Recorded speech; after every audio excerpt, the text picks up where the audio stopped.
So today we're going to talk about Jadon Haselwood's Instagram and all that's coming up after the bumper. What do you mean you don't subscribe to my son's YouTube channel? Mama, no! Just snap the damn ball, RJ. What's up, kinfolk? It's RJ Young. I am not on a step mill. Consider hitting the like and subscribe button because I upload a video every single day. It's always OU related, college football related, sports related. We have a good time. And today we are going to talk about Jadon Haselwood's Instagram. For those of you that don't know, Jadon Haselwood is the top 5-star wide receiver recruit still left on the board, we think, as to where he is going to sign his national letter of intent to play football next year.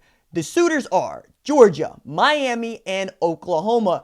Now, depending on who you talk to and what scuttlebutt that you listen to most, he's already signed his national letter of intent to the university of his choice. There are lots of folks that believe that that is Oklahoma. There are lots of folks that believe it's Miami. There are even a few that still believe that it is Georgia, which is where the kid is from. He went to Cedar Grove there. But he also has ties to Oklahoma, in particular family that went there. He knows about the Oklahoma City area. He knows about what Lincoln Riley is building at Oklahoma. And yes, it'd be really nice to have the best wide receiver class of 2019, if not of all time at Oklahoma, signed to OU. Right. That would be Theo Weiss, that'd be Trajan Bridges, that'd be Jadon Haselwood, Austin Stogner at tight end, Spencer Rattler can spin it. We can salivate about this as much as we like. We also need to keep in mind, he's a kid, man.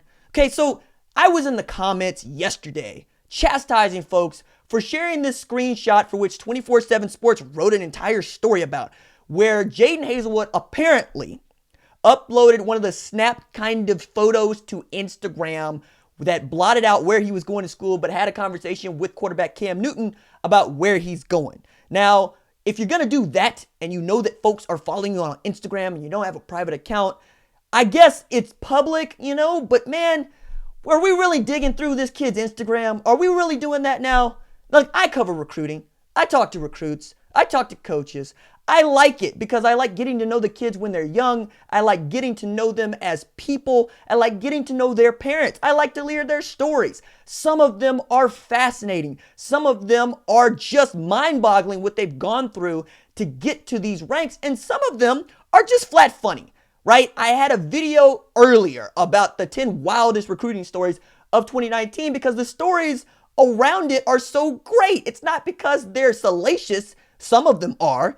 It's because they're just recruiting. You can only hear these stories in college football recruiting because it's that big a deal. That said, I draw the line at invading people's privacy. Now, if you are charged with a crime, that's a public record, right? You go look that up. But are we really going to dig into people's messengers? Are we going to dig into people's DMs? Why is it that we need to know today what Jadon Haselwood is going to do 6 weeks from now? Not even 6 weeks from now, because he's going to announce on January 5th. Are we so enthralled with knowing where this kid is deciding to go to school that we're willing to just share screenshots of him talking to Cam Newton about what is their business? I'm not. And I get that their story was written, and I get that now it is about the public conversation around it. But does nobody else feel icky or oozy about 17-year-olds and what they're doing? I've told people repeatedly, don't be the guy who is going after the 5-star wide receiver recruit or 5-star safety recruit who has a true freshman season. It's not even that he's playing poorly. It's that he's playing like an 18-year-old who's playing football at the highest level of college that there is. They're going to need to grow up. I think if we use the term rookie instead of 5-star, people would start to get the point. But apparently, we still live in a world where we expect these dudes to all be LeBron James. And I got news for you. Not even LeBron James was LeBron James in 2003. He had no jumper. He couldn't shoot from 3. If he wasn't posting you up or backing you down or on the fast break, he was mostly useless because what he was doing was on the hustle. What he was doing was defensive. What he was doing was being big and large and long. And he put on weight and he matured. And in the offseason, he added things to his game to make him into the world's best NBA player. What he was at 18 was strictly potential. I'm amazed at how he's turned that potential into what we know to be LeBron James. And there it's still on the table for a lot of these 5-star kids we're talking about.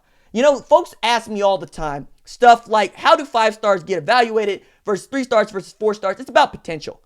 If you look at a dude who is 6'7", 340 and can move and plays offensive line and has decent technique, it's probably going to be a 5-star, because how many 6'7", 300+ pound individuals are walking around that know how to play football, right? It's just the law of averages. Matter of fact, if you read Sports Science, which is an awesome book by David Epstein, you know that for every 12 people who are 7 feet tall, one of them plays in the NBA. That's how rare it is to be 7 feet tall. And that's how much we pay attention to these things. We tell folks just because you're tall, you should play volleyball or basketball, because everybody ain't able. And that's kind of what I'm getting at with these 5-star kids. Most folks cannot even begin to dream about achieving what these children can achieve on a football field. We're watching C.D. Lamb turn himself into a Jumpman poster, right? People want to throw shade at Trey McGuire because of the way things ended. When we watched the spring game where he had the catch of the season, and we are enthralled with what these children are able to do. We're enthralled with what their athleticism could mean down the line. But it's all down the line, okay? It's all of a piece. They need development. They need time. They need reps. More than anything else, they need positivity. Right? They need folks to just root for them, not to be in their business, not to know where they got to go to school, not to know who it is that's recruiting them or why, or to be in their Instagram stories, screen capping stuff and then sharing it to the rest of the world. They need folks to just understand they are teenagers. They are children. And a lot of y'all forget that because y'all did some stupid things when y'all were younger too. Okay? Some things that you probably wouldn't have done had you known how that was going to go for you. All right? So maybe keep that into perspective when you're talking about what a 5-star wide receiver is going to do with the rest of his life, as opposed to worried about what is going on here and now in your own. I follow it. I love it. I talk about it. But I also know where their life begins and my life ends, okay? I love the sport. I love the athleticism on display. I love the stories the most, but value the kids' privacy. If you don't, kick rocks. Otherwise, Fight me. all right, that's it for me. Deuces.